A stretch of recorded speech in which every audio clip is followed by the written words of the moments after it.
Hi, I'm Andrew Watson. Thanks for tuning in to my guitar blog that I do every week here on YouTube. And this time around, I've got a whole bunch of questions that I'm going to be going through. So it's going to be a rather lengthy guitar blog this time. But we're going to start off with a question here that was sent to me from Siva, I believe is the pronunciation of this person's name. And they wrote in saying, I am learning to play jazz guitar and I'm pretty confident playing scales with my pick, but I feel like I would have more control over tone if I use my fingers. When using my fingers to play single note phrases, I use my thumb and index finger and pick alternately. I was wondering if this is proper technique and if I will be able to play fast jazz licks this way. Is there a proper way to pick with your fingers doing single notes and scales? Well, you know what, there's basically a couple of ways to approach this. The first way I'll talk to you about this is using, like you'd mentioned, your thumb and your index finger. So you're just basically doing a downstroke with your thumb, then index fingers an upstroke. And it works very effectively. You can get quite fast at it if you're concerned about speed. There's another way to approach it that's a little bit more on the classical guitar side of things, and it's by using your index and middle fingers. And it's also very effective. Now, I just want to mention something before I wrap up on your question, that speed, because you did mention speed, anytime anybody gets on about going fast with their guitar playing, I think it's really important to mention that that is going to take some very concentrated effort. And if you want to work on speed in anything in your guitar playing, you have to focus on speed. And in other words, you're going to be turning a metronome on, you're going to try to blast things through at about 16th note triplets or 32nd notes and cranking up the tempo, and that eventually will give you the speed. You also have to realize something else though. It's not just metronome work. It's about understanding how to control that burst of adrenaline when you want it to be able to get the hands to do what you want them to do when the adrenaline level goes up and you're really getting the rip, snort, and speed happening in your playing. So hopefully that answers your question. I know a lot of the people I had ever met from South America, Brazilian players, they tend to use their thumb and index finger a little bit more, but the classically trained people I have ever come across, they tend to use their index and middle finger a lot more. Now, for me personally, for most of my playing when I'm doing anything involving fingers, if it's on an acoustic, I'm doing it more in the classical direction. If I'm playing electric, I tend to actually do it hybrid picking style, but that's a whole other cat to deal with. So hopefully this answers your question. Let's move on to the next question. The next question comes to us from ABG, said that's his nickname. His question is, my question is, after I learn all the shapes of the major and minor scales, how can I use them to improvise and do soloing? I'm finding this really hard. For example, take a C major pentatonic. How do I use the scale? Well, you know, that's actually a really cool question because I get a lot of people who have perhaps taken lessons elsewhere and maybe come into my studio and they've done some work with scales, but they're not 100% sure on actually how to apply them. Now, keep some things in mind here, though. You've got to understand harmony and theory in order to really effectively use scales. And what I mean by that is, let's say somebody asks you to join their band, and then they tell you, you know what, in this one tune that we're doing in the set list, we need you to play a solo on this. And you need to look at the chord changes that they want you to play the solo on and understand things like the key center that it's in and the movement of the chords. And hopefully, as time goes on, you get better as a player, even deeper understandings of things like the actual chord tones that are part of those chords, and even perhaps further yet, things like modes and so on, how to properly cover specific colors that may occur in progressions. But just to use your example of C major pentatonic, well, obviously if you're going to use C major pentatonic, more than likely you're probably going to be using that scale in a very straightforward way inside the key of C major. So that brings us around to, well, what really constitutes a C major progression. And that brings us to the elements of harmony. So when you have a C major scale, let's just use the full scale here, C, D, E, F, G, A, B, C. What do we have when we stack those tones on one another and create chords is a series of chords that operate in the key. They would be C major, D minor, E minor, F major, G major, A minor, B as a diminished, which you'll rarely see in most pop and rock and tunes and so forth, and then back to the C major. So you can see there's 6 chords that are really vital that you have, all the way up to the 6th step. The 7th being the diminished, like I said there when I was going through them, not super popular. You don't see it a whole heck of a lot. So basically, you've got to understand stepwise movement of a progression in the key of C. It's very vital because that way you know for sure that you're using the correct scale.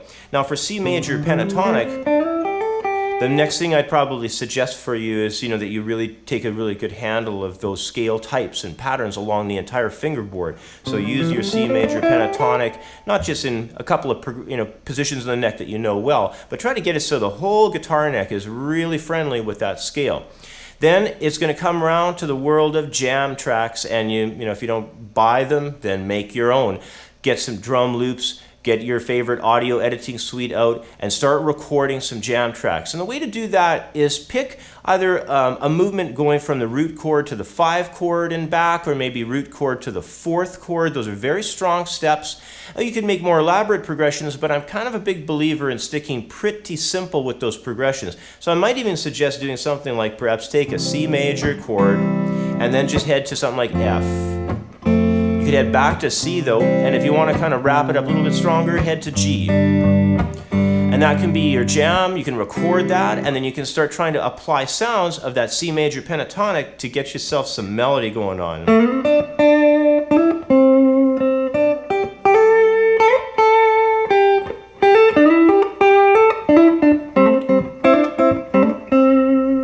It's pretty much as simple as that. You have to learn how to phrase. Of course, that's a key element, and that takes hours of practice and jamming. But that's exactly how it works for all these scales. Even when you get more elaborate and do full scales and do modes and so on and so forth, it's all about understanding your harmony, how the chords fit together, and then your ear and what you're able to do and tap into the melodies inside your mind that you want to get out on your fingerboard. That's how it all fits together and actually comes together in the end. So hopefully that answers your question. Let's head on over to the next question. This next question is coming to us from Travis out in Washington. He's writing in saying, I was watching one of your videos on practicing scales, and you were talking about the major key and how there are 5 different patterns. My question is, what is the difference between using the 5 scale patterns and just using the 7 modes? That's another very good question. If you study a lot more of the classical approach to the instrument, they do tend to teach the scales more as if you took the scale along one string and do the 7 patterns, and it's very effective to do it that way as well. But the thing that's kind of nice about the 5 patterns is actually settling in on helping to understand octave shapes along your fingerboard. Let's stick with the key of C from our last question, and I'll show you what I mean. If you just start down in first position with a standard C major chord, you'll have an octave shape going from between the 5th string at the 3rd fret and the 2nd string at the 1st fret. The 5 octave patterns, they zigzag across a whole neck, and they create a series of regions, or what you may want to call templates, for where you can place chords if you want to do chords. You could put scales. You could put arpeggios,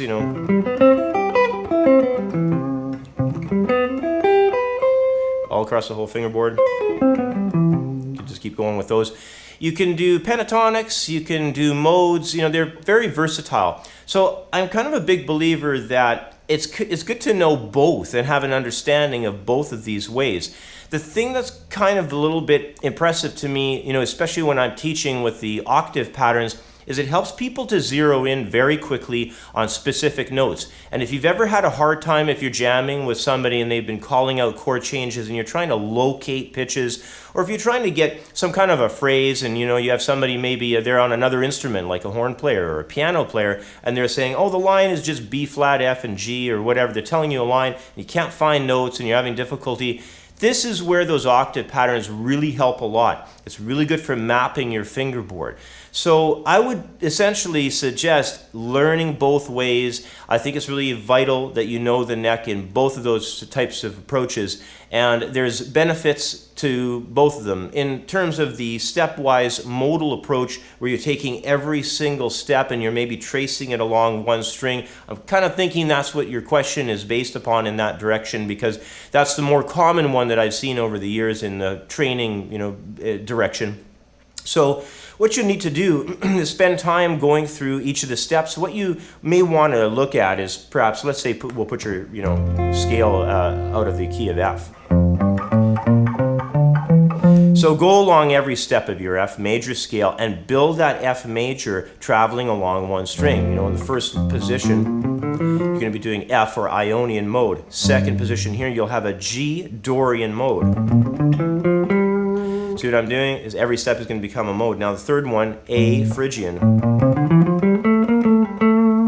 And you can get the drift. It just keeps going and going along your fingerboard, doing every step as a new scale. And you're actually developing the modes when you do that one.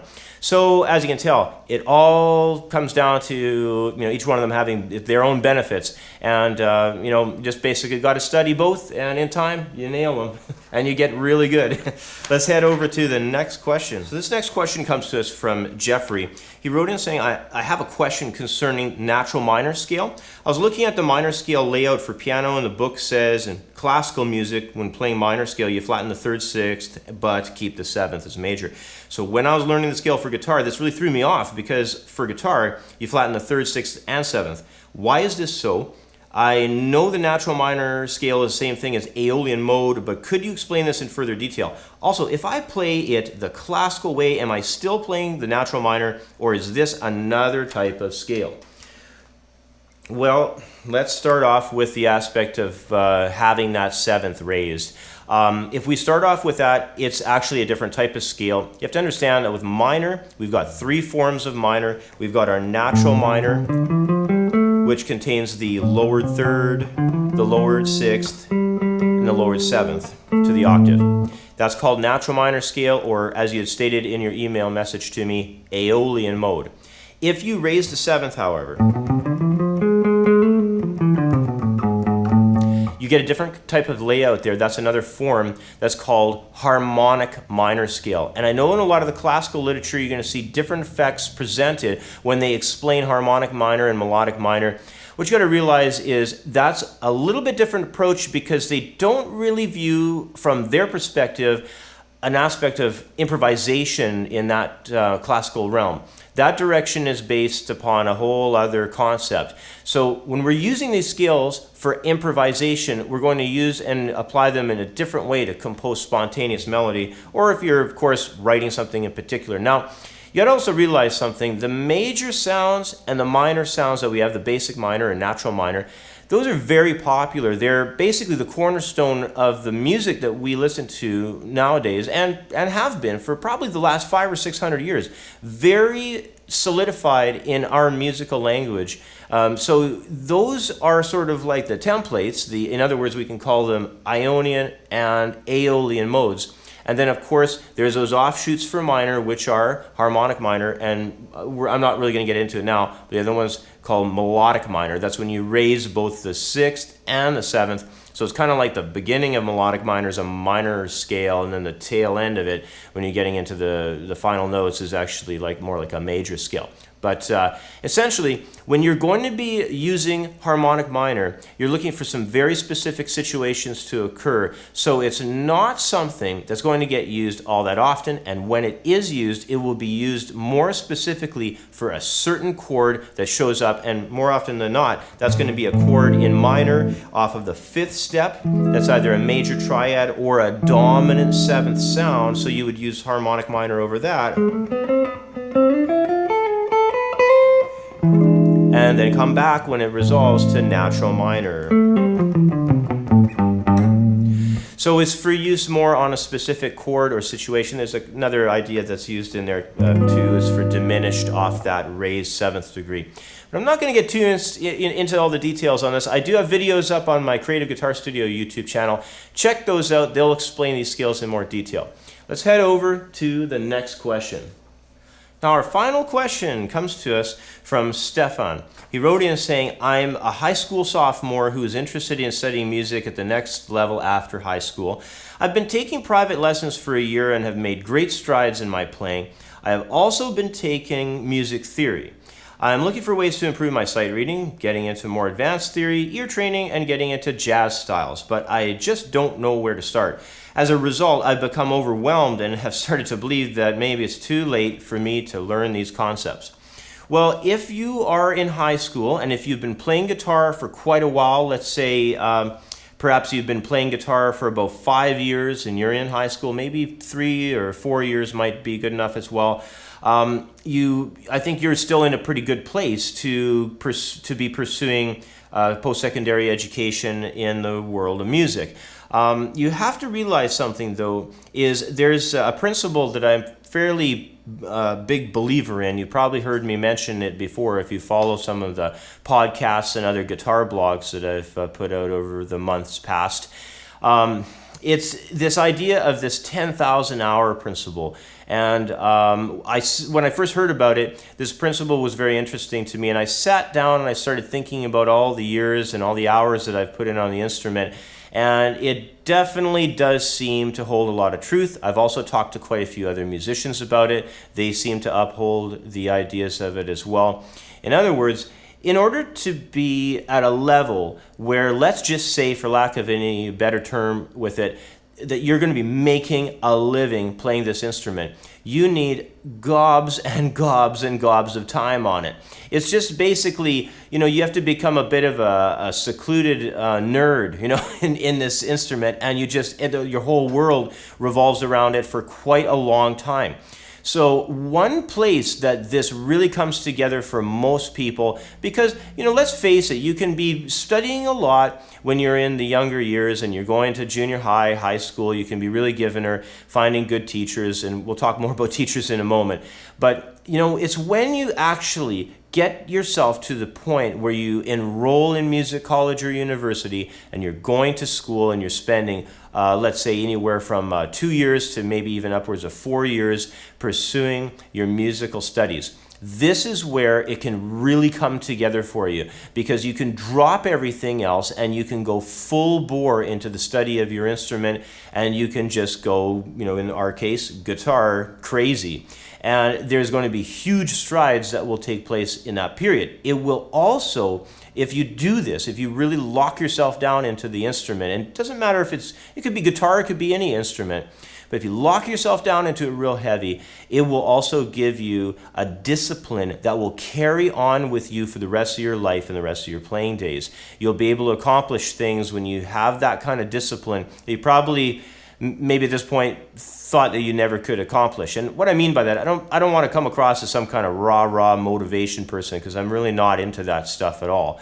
But what I'm trying to say is, when you learn how to navigate through problems in your playing, and also problems that you might experience with technical limitations, and you learn how to cross the boundaries of those and get over them to do something like perhaps a recording of some kind. Usually a recording project really requires you to have precise, perfect control and make a perfect recording, because it's going to be etched in stone for others to listen to for all time, we might as well say.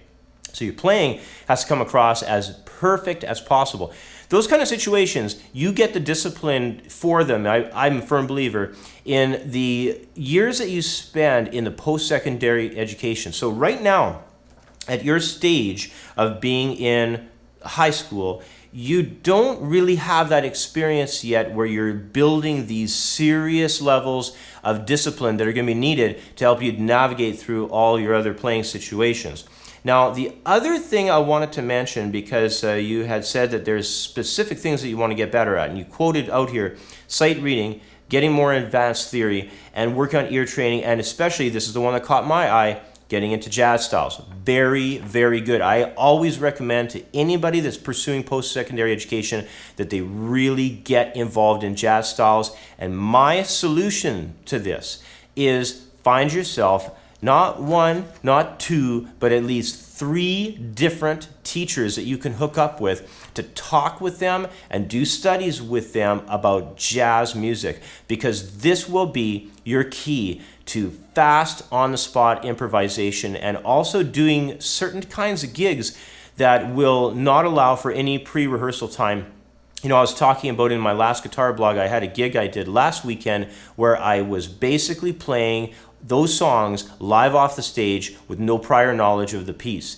To do that, you can imagine all the harmony and theory skills you're going to need, and the knowledge of your fingerboard that you're going to need to be able to listen to the song at the start of the piece with the band coming in, know your key right away, get those chord changes down upon the first pass through the form of that song, and keep your ears open so that you know what happens if anything switches up, like you maybe go to a bridge or some kind of different outro, or if there's a modulation or whatever could possibly happen in a tune live on stage. You got to be able to cover those situations. So this kind of stuff all plays a role, and you do get it, but you got to be experienced, and you got to have time spent with players that you really respect. And if you can get about 3 different jazz players that you can jam out with, then I'm going to guarantee you that things are going to work very well for you as you go through your post-secondary studies. I hope that answered your question well and good enough. Anyway, that is about all the time I have for today. So thanks for watching and for sending in all your great questions. I'm really trying to stay on top of those questions that get sent in. I encourage you all to keep them coming in. If you don't get a response back from me, just send it again, okay? So keep in mind also that I'm doing those podcasts. Those come out every Monday, so tune in for those. I've got an RSS feed set up. You can sign up to that. So until next time, take care, and we'll catch up with you on my next video blog. Bye for now.